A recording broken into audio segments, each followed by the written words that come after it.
ఆడపిల్లలు చూస్తుండగానే ఎదిగిపోతారు. చిన్నపిల్లగా ఉన్న నా బేబీ త్వరలో పెళ్లి పిల్లగా మారబోతుంది.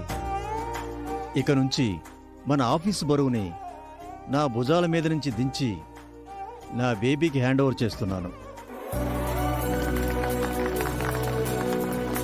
Baby, few words. Thank you so much.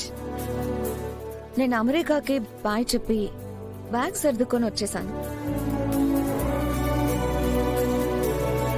ఇక ఇండియాలోనే ఉంటాను. రేపటి నుంచి ఆఫీస్కి వస్తాను.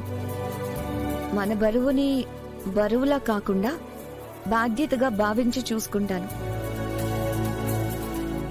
నాకిష్టమైన పని గురించే ఆఫీస్కి వస్తాను. డాలర్స్లో ఉండొచ్చాను. రూపీస్లోకి రావడానికి టైం పడుతుంది.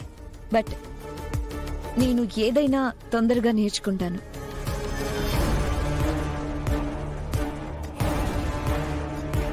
రేపటి నుంచి ఆఫీస్లో నా రూల్స్ స్టార్ట్ అవుతాయి.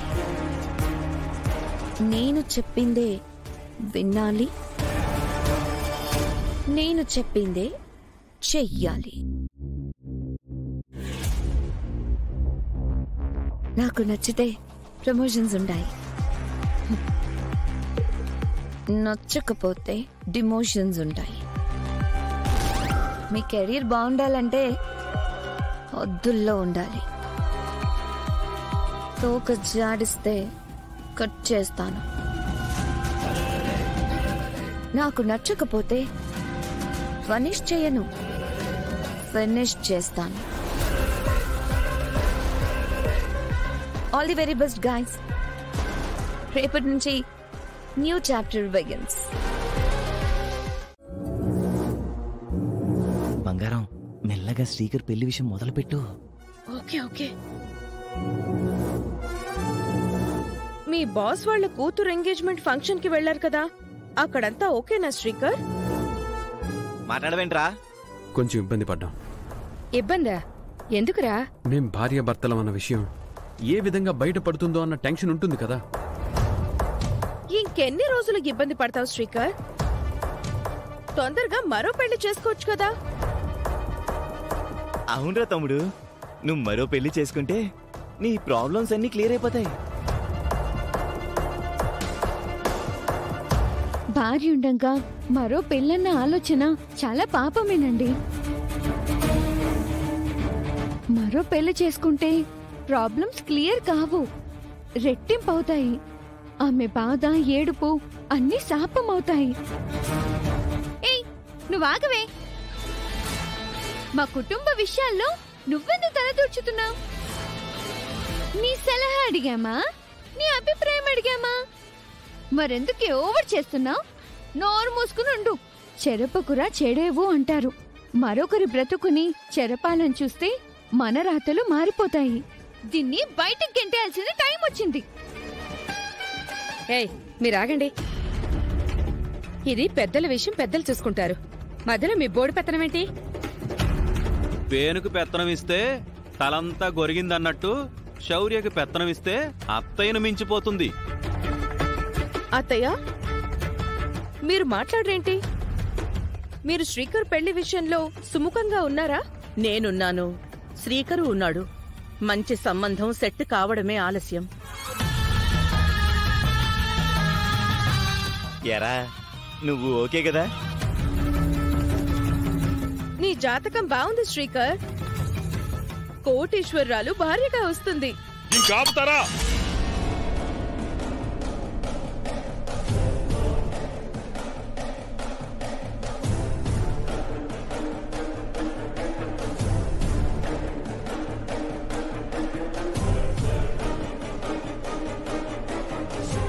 ఏమైందండి?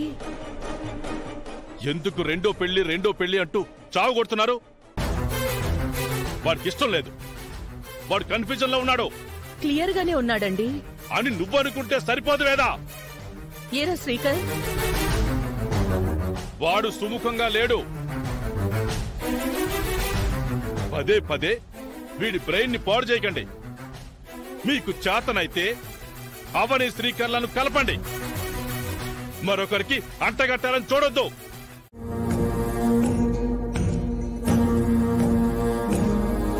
అవని ఉంటే అష్టలక్ష్ములు మన ఇంట్లో ఉన్నట్టే. అవని లేకపోతే అష్టదరిద్రాలు మన నెత్తిన పెట్టుకున్నట్టే. కొన్ని విషయాల్లో కోపం ఉన్నా తను లేకపోతే మాత్రం నాకు జీవితం లేదనిపిస్తుందమ్మా. ఇంటి ముందుకొచ్చి ఆలోచిస్తారేంటి పెద్దావిడ గారు? నువ్వు బాగా ఆలోచించే నిర్ణయం తీసుకున్నావు కదా శ్రీకర్. అవునమ్మా. ఇప్పటికైనా మించిపోయిందేం లేదు. సెకండ్ థాట్ ఏమైనా ఉంటే చెప్పు. ఒకడు బాగుపడతాడన్నా, పైకి ఎదుగుతాడన్నా కాళ్ళు పట్టుకుని వెనక్కి లాగడంలో నీ తర్వాత ఎవరైనా. ఇదిగే రాత్రి ఆవేశంలో నిర్ణయం తీసుకున్నాడని నిహారిక ఉద్దేశం, అంతే తప్ప మరొకటి కాదు. బాబాయ్, ఇది నీ జీవితానికి సంబంధించిన ముఖ్యమైన విషయం. బాగా ఆలోచించుకో. అవునరా తమ్ముడు, ఈసారి అవనిని అంటించుకున్నావంటే జీవితాంతం వదిలించుకోలేవు. ఇంకాగనమ్మా మీరు. వాళ్ళ లైఫ్ గురించి వాడికి తెలియదే ఏంటి?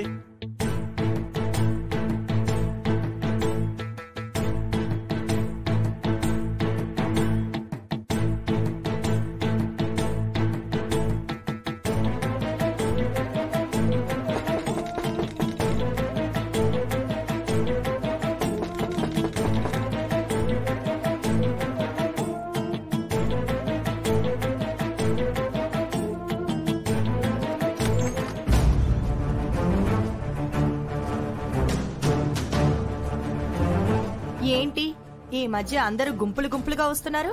కలిసిపోదామని వచ్చామమ్మా. రోజు బయట కలుస్తూనే ఉన్నాంగా.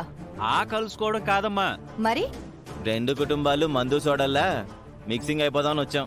ఏంటి? మీతో మాట్లాడాలమ్మా. లోపలికి రావచ్చా? రండి.